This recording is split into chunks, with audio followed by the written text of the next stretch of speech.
With me is Brooke Byrne from Sumter County Extension. Welcome, Brooke. Hi, thanks for having me, Julie. Well, you're here today to talk to us about creating a fall container garden. So what should we do to have a cool fall container garden? Well, you really want to think about fall colors. You know, this time of year, a lot of people like the greens, the purples, and the oranges. So one thing you can do to do a fall container garden is you can plant like a bright lime green sweet potato vine. Margarita is the name of one, or actually it's Marguerite. Then you can plant a purple type plant like Persian shield. It gives a nice dark purple foliage, and then you can add some orange in with maybe some mums. And so then you have that color combination that's very popular this time of year. So then you have your sweet potato vines kind of trailing down, and you have your mums to kind of give you some height. Oh, actually, that's great. I'm glad you asked me that, Julie. The thrilling, spilling, filling. Every time I knew you'd get to that. Every time Explain I talk that. about container gardens, we talk about thrilling, filling, spilling. You need a thrilling plant to add some height, maybe some interest, like some spiky leaves, or maybe some seeds or flowers on it. So for our example, Persian shield would be that one because it's a little bit taller. You can use it as a backdrop. You can put it in the middle of the container. A filling plant would be a mum. Your filling plants, they add mass. They add just kind of like a rounded shape to the container, so mums are perfect for that. And then your spilling plant would be your sweet potato vine. It softens the edges of the pot, trails down. And you have that different contrast between the different kind of leaf shapes and heights and colors to give you a really nice, interesting look. Right. That's great. So any other I've heard of people who do like black and white kind of. Yeah, black and white gardens are really popular now. When I first heard of it, I thought, what in the world? That doesn't sound pretty at all. Exactly. Well, one plant, they're actually very stunning, and they really draw your eye to that area of the garden. One plant in particular is called Purple Night. Purple Night has about the blackest leaf you can come up with, and it also has a little tiny white ball-shaped flower. So that plant in itself is a black and white garden. But then you could plant like a sweet alyssum in front of that Purple Night, or you could plant like a white petunia in front of it, and that's another white plant that you can have. I bet that would be stunning. What about herbs? I mean, it's been hot all summer, and I know herbs don't grow, at least a lot of them don't grow when it's hot.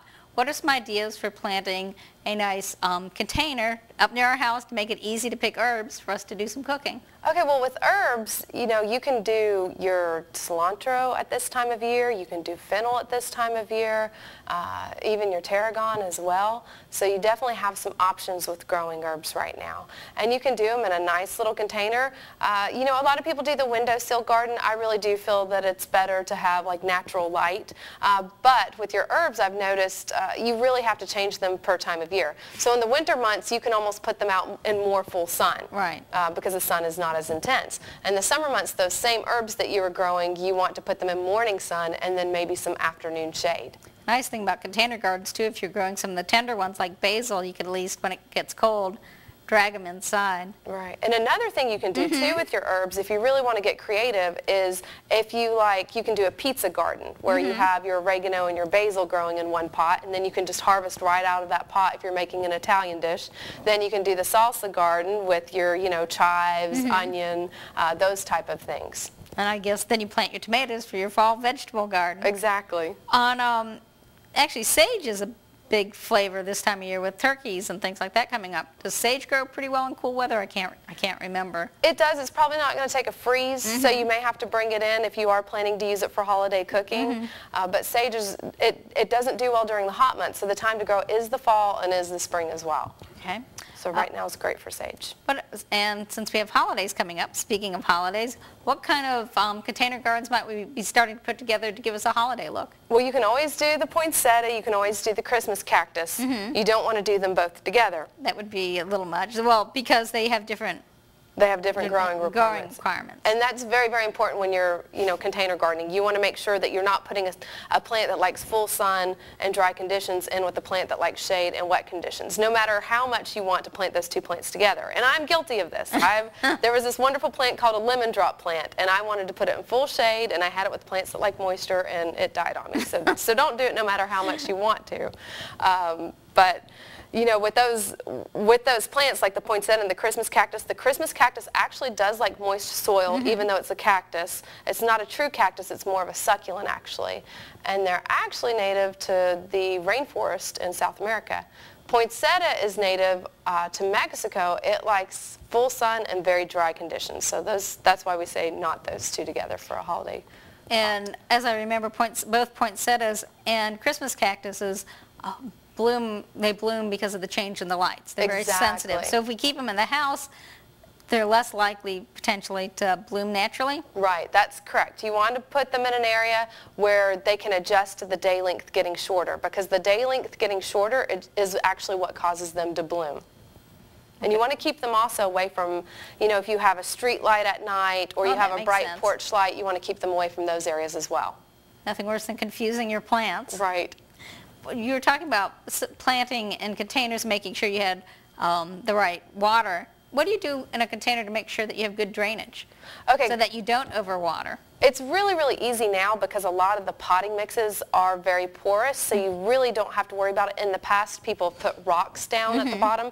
You can still do that. It is going to help with the drainage. Another thing that I'll do is I'll actually take old styrofoam coolers or containers and I'll put them in the bottom of my pots. Lightens the load of the pot, because a lot of our pots are actually too deep for the plant. The plant will only grow in the top maybe half of the pot, you know, if it's a real tall one.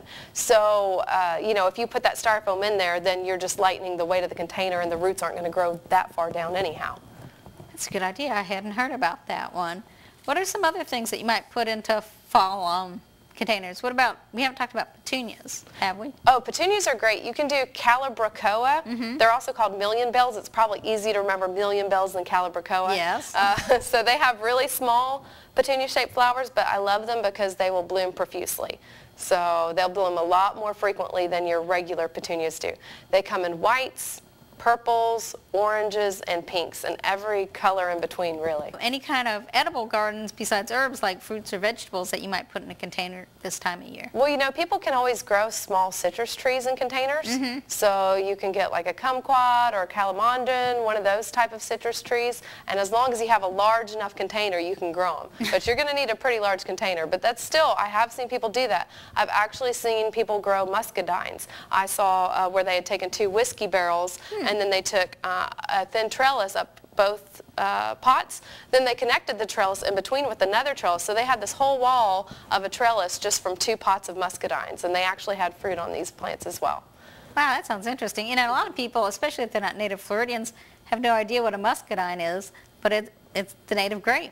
And they're real tasty. They're a little seedy, but they have a different flavor, and they're really delicious and full of antioxidants and vitamins and all that other good stuff we want. Right. So, strawberries. We're coming into strawberry season. Can we grow strawberries well in a container? Definitely. They actually even make the strawberry pots, too. It does work that well out. I've had problems growing stuff in strawberry pots. Yeah, you know, could have been me. The problem is getting the water and the fertilizer down to the plants all along the base of that pot too. You also have to check for some of your pots. You don't want to grow edibles in ceramics that were made in Mexico. I hadn't thought about that. Or that are like a ceramic glaze type pot made in Mexico, because there's something in that pot that, you know, could potentially be unsafe for edible crops. Better safe than sorry. Exactly. Well, great. Well, you've given us a lot to think about today, so I guess we need to get out and plant our containers. Yep. Thank you, Brooke. Okay, thank you, Julie.